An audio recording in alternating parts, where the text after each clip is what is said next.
Hello everyone, Assalamualaikum warahmatullahi wabarakatuh.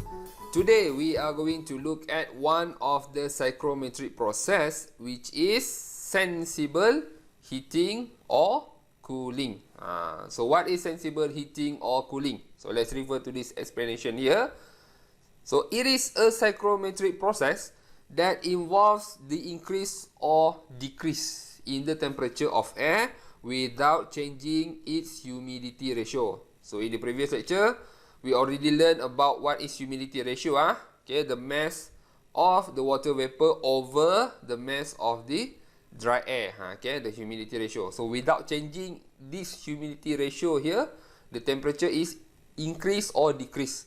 So means that sensible heating increase the temperature, sensible cooling decrease the temperature without changing the humidity ratio. So for example here, passing moist air over a room space heater and off keen air over the heating coils. Okay, so this is one of the example. So let's plot this process here on the psychrometric chart. As you can see here, okay, this is our psychrometric chart here, and we also learned about this one here. This one here refers to the dry air temperature here. As you can see here, when we are doing sensible heating, okay, the temperature here will increase from here to here. Okay, temperature increasing from here to here. And as you can see here, okay, so this one is the humidity ratio here. So the humidity ratio is constant. Okay, so this one is the sensible heating. For a sensible cooling here, this one here means that we want to reduce the temperature without changing the humidity ratio. Okay, so this one here, temperature decrease and the humidity ratio maintain. Okay, let's take a look at this part here. So this is one of the, this is an example of a heater. Okay, let's say when we flow an air, okay, with this temperature here, okay, with this mass flow rate, temperature 1, humidity ratio 1, and then specific enthalpy 1 here. When it flows through this heating medium here, means that we want to increase the temperature, and it will change from T1 to T2, and W1, W2, from H1 to H2. And if we plot it on the psychrometric chart like this, okay, as you can see here, temperature increase from here to here, increase. Specific enthalpy also increase from here, H1 here, until H2, increase also. But our specific, humidity ratio maintain. So W1 here equals to W2. So this one here, the calculation of the heat generated by this heating medium here, we can calculate it using this basic equation here. This one, okay.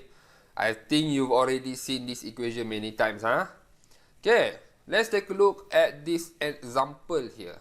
Let's say we have a heater here, this one. Okay, and they want to increase the flow, okay, the air here flows through this heater here. And then the temperature increase from 60 to 70. And then the wet bulb temperature, we want to find it. And also the RH, 58.8. So after it flows through this heater here, means the heating process here. So what will happen to the RH?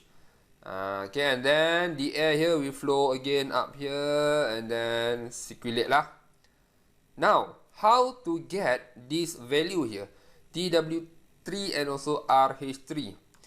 The easiest way is to plot this one here on the psychrometric chart. Okay, let's try to plot it on a psychrometric chart. This one. So when we plot it, because we already know that this one here, our T1, okay, the before flow through the heating coil there, okay, it is the temperature is 60 degrees Celsius, this one, and then the RH is 58.8. Okay, so we know this is the process lah. Okay, this one and then we know the temperature increased to 70 degrees Celsius, this one. Okay, so when we plot this 70 degrees Celsius, and because we already know that it is a sensible heating, means that the humidity ratio is constant, maintain, which is why after we know this one 70 here, so we just draw a straight line from this intersection here, from this 2 up until 3. Yeah, so after we draw like this here on the psychrometric chart here, then we can get the intersection point, where this intersection point here, okay, will be the reference for other value, which is RH, and also specific enthalpy also. So if we read it from the psychrometric chart here, so we can find that RH here becomes 37.6, and the specific enthalpy increase, of course lah, heating, so we want to increase the temperature, also increase the heat also. Therefore, the specific enthalpy also increased from 275.5 to 287.0. And then, if we plot like this here, then we can also know that the wet bulb temperature also increased from 50 degrees Celsius to 51 degrees Celsius. So everything here can be done using psychrometric chart. That's it. Okay, if you notice, this process here involves temperature of 70 degrees Celsius. Okay, what I gave you, the psychrometric chart here, the range is up to 60 degrees Celsius only. So means that there are psychrometric chart that has much a higher range, okay, than the one that I gave to you. So that's it for today. Thank you very much for watching. See you again in the next lecture video. Bye bye.